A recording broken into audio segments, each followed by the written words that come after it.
First time, no? Congratulations on the win, Coach. Your thoughts lang on how you're going to win para... Hindi, ganyan talaga yan. Growling tiger eh.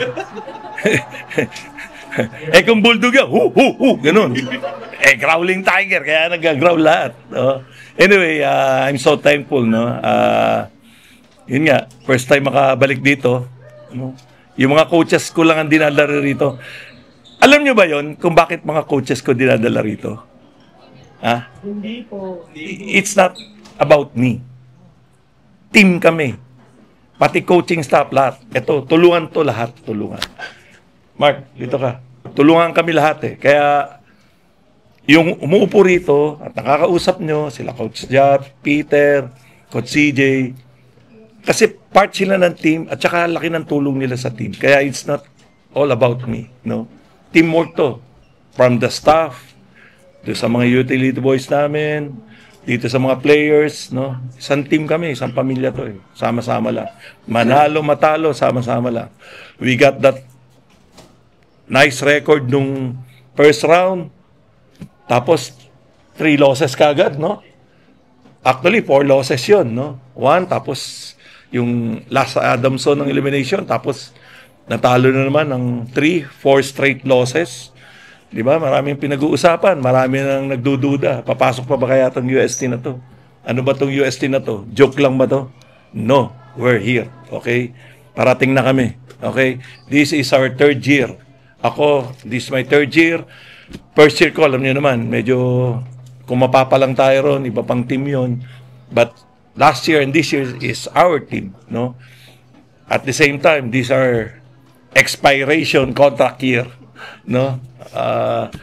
At least we're blessed na yung community nandyan na sumusuporta, no? Mga tunay na UST community, UST fans. Yung iba maraming fake eh. Walang ginawa kundi negative, puro pagbabash sa team, no? Lalong-lalo na ako. No, eh wala namang problema sa akin eh. Okay? Hindi naman ako namamatay doon eh sa pambabash eh. Basta kami, we're doing our job. Itong mga players nito, prepare namin. And, yan. I don't want to talk about this stats o yung technical na bagay ito eh.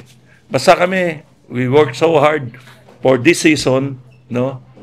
Tapos yung last 3 games na nanalo kami, talagang, ano ito, pinagtrabahuan ng mga bata, pinagtrabahuan ng mga coaches. Kaya, this for the USC community, sa management, kay Boss Al Francis, no, kay Father Rodel, from our beloved Rector, Richard Ang, no, sa lahat, no, mga tumutulong sa amin. Okay, papasalamat kami sa kanila, sa mga sponsors namin. This is a no-bearing game para sa kanila eh. Kasi kahit ano man mangyari, top seed na sila, number 1 na sila eh.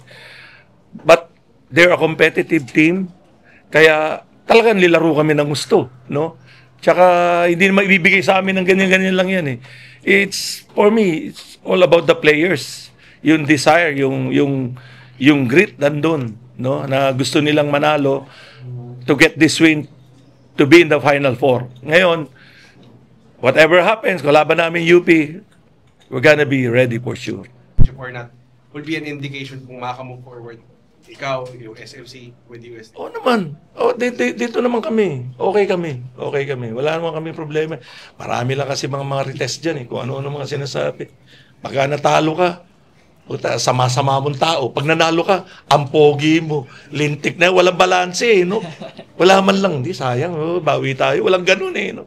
Talagang i-condemn ka eh. No? Pero kami, wala kami. This is basketball. We're not in mga chismis-chismis. Wala akong pakialam doon. Kung ayaw na sa amin, wala akong magagawa ron. Basta kami, lahat ng pinasukan ko, tinrabahoan ko na mabuti. Wala kami pinasukan na hindi namin pinagtrabahoan ng maayos. At walang kalokohan. Yun lang kasimple ro. Okay? Okay, if there are no more questions, Coach, players, thank you.